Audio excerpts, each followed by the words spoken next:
What is ibuprofen? Ibuprofen is non-steroidal anti-inflammatory drug characterized by a carboxylic acid group. How does ibuprofen work?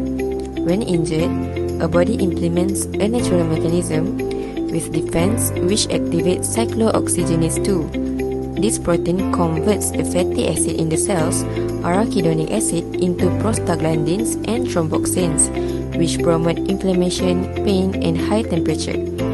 When we take ibuprofen, the drug bonds with the cyclooxygenase. This cancels out any action or effects they may have, reduce inflammation, pain, and fever. Therefore, it is an anti-inflammatory drug.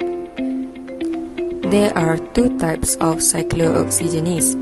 COX-1 is always present in new organism and generate prostaglandins, for example in the stomach. It reduces stomach acid and increases mucus production. COX-2 increases during the inflammatory process. The action of ibuprofen on COX-2 interrupts the process that causes discomfort, but the drug also inhibits COX-1, thus preventing protective compounds from forming and making the gastric wall vulnerable. So, one of the main side effects of the drug that inhibit the COX is that they affect the gastric mucus.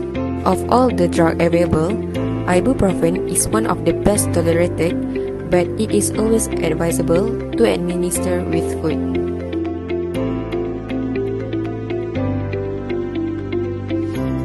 In 1953, Dr. Stewart Adams and John Nicholson, employed at Boots Pure Drug Company, began work to find a safer alternative to aspirin that might be suitable for long-term use for rheumatoid arthritis.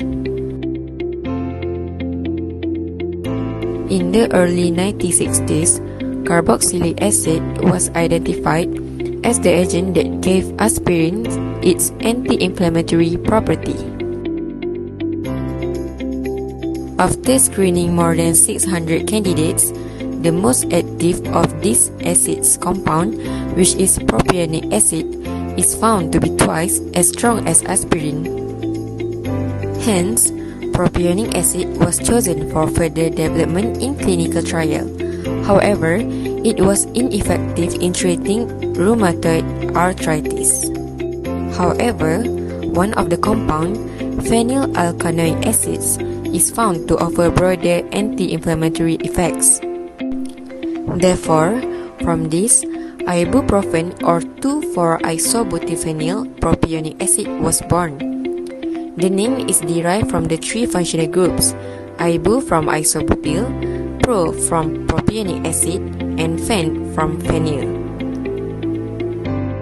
Preclinical development.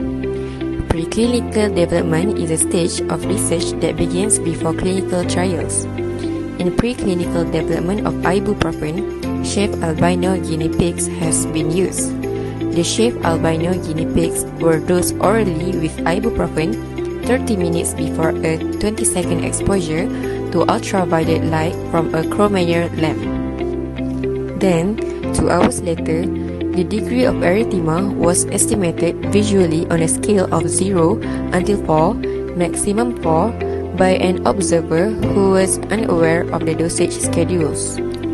The 2-hour erythema could be completely suppressed by oral doses of 160 mg per kg ibuprofen, and this drug was employed as a positive standard in each day's experiments. Next, clinical trials. The first clinical trials of ibuprofen has been performed at Rheumatic Diseases Unit at the Northern General Hospital, Edinburgh, in 6 patients with rheumatoid arthritis.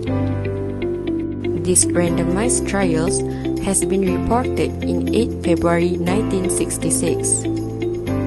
Ibuprofen was given at 2 dosage levels of 300 mg or 600 mg daily for 1 week at a time to the patients, and the results have been compared with 1 week's treatment with aspirin of 3.6 grams per day.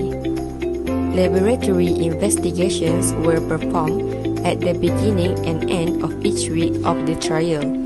It is included for hemoglobin, erythrocyte sedimentation rate, total leukocyte and platelet counts, liver transaminase, prothrombin activity, serum urate, urine analysis, and tests for occult blood. The patients were assessed for grip strength, joint tenderness, and joint size each day. The results shown that ibuprofen at both 300 and 600 mg daily produced improvement in grip strength, and that there was a trend towards improvement in pressure tolerance, which is a measure of joint tenderness, with less marked improvement in joint size.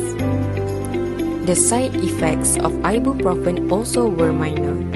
In fact, 300 and 600 mg per day ibuprofen was as active as 3.6 gram per day aspirin. Therefore, it was clear that the drug was safe in this low dosage. In later trials, it emerged that higher doses were more effective, as well as being relatively safe, especially in the gastrointestinal tract. That's all from us. Thanks for watching.